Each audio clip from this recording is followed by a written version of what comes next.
وز بخپل کوم میوه خانه جی پدیش پورس کار شروع کړ ډیر خدای جی چې څومره پیسې په لګي چې هیڅ پروا نه کې په حکم د خدای سمه ده. ورې چې دا زر تر زر جوړ شي نعره تکبیر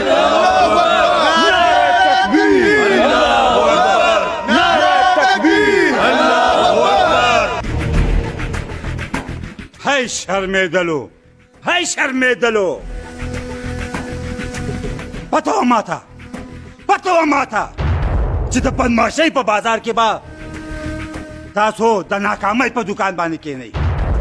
دا زمرو په شان مې لېږلي وی دا زمرو په شان او تاسو لکه د ګیدړانو په شان واپس رالی زړه خو مې غواړي چې د ډبولو په ځای مو ټول ته کېنومه ټول ته